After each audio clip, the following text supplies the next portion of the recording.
everybody. It's Pastor Ted for Life Changer Church. I hope you're doing well. Thursday the 21st, which means Proverbs chapter 21, we're going to be talking about today. And remember, I'm not reading the book of Proverbs. I'm just highlighting things that as I was reading today, the Lord highlighted to me. And so I want to share that with you. And man, I appreciate you joining in and reading with me. We're going to conquer the month of May with the book of Proverbs. How fun is that? So here we go, Proverbs chapter 21. And I was thinking in verse 3, the Lord is more pleased when we do what is right, just than when we offer sacrifices. The thing about this verse, it provoked me to remember 1 Samuel 15:22, where the king had been given orders by the Lord to go and destroy the whole kingdom of Amalek. And yet he brought the king back, and he brought the sheep and the goats.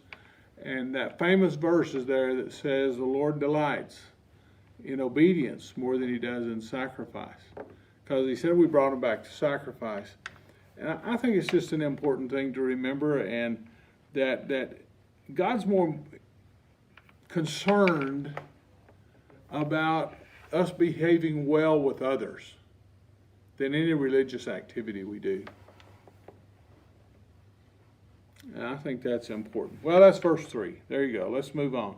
How about 5? Good planning and hard work lead to prosperity, but hasty shortcuts lead to poverty. And remember, I've been reading through the NLT, New Living Translation. Now I didn't highlight this one, but somehow I don't do this. In verse 9 it says, it's better to live alone in the corner of an attic than with a quarrelsome wife in a lovely home. And so just remember, the externals are not nearly as important as the internals in the relational quality of your life. It's just an important thing. Verse 10 hit me. Evil people desire evil. Their neighbors get no mercy from them. If you punish a mocker, the simple-minded become wise, and if you instruct the wise, they will all be wiser. So I tell you, the writer of Proverbs was really trying to help us all embrace the idea of pursuing wisdom in every decision, whether it's household decisions, business decisions, church decisions, whatever kind of decisions are. God has wisdom for us in that. And if you make it a habit to choose as wise as you can, you will find out over a period of time life gets better. It doesn't mean all the problems go away and you never have to struggle with anything. But when you look back at the history of it and you reflect on it, you'll find when you start making godly choices and wise choices, it's better. It's better. And that's really the truth. So, let me see. I had a couple of others here in this one that popped off the page. The person who strays from common sense, in verse 16, will end up in the company of the dead. Ha! Have you ever met somebody that seems to know a lot about a lot of things, but they just don't know how to use an umbrella and get in and out of the rain? Common sense is not so common sometimes. Common sense is just understanding the ordinary warp and woof of life. And so I just like it, I don't want to end up in the company of the dead personally. So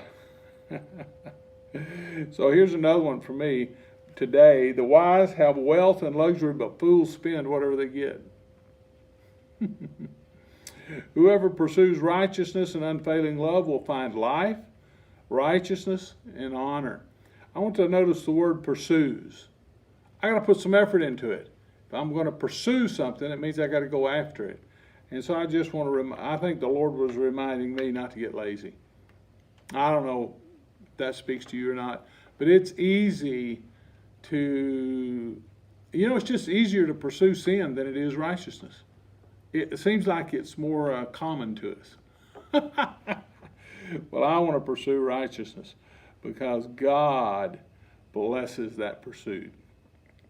And then here's another one, verse 28. A false witness will be cut off, but a credible witness will be allowed to speak. I always want to be credible. I always want to be credible. No human wisdom or understanding or plan can stand against the Lord. Oh my goodness. Well, guys, there you go, Proverbs chapter 21. Let's read on. Now, tomorrow will be chapter 22, and I'll be back. God bless you. Remember, on Sundays at 10 a.m., we will be live streaming, and if you feel you need to be here right now, the doors will be open. We are continuing to practice social distancing and hand washing and some other things. Our plan right now is for us to have children's ministry functioning by the 1st of June, but that's in process, and we're working on details.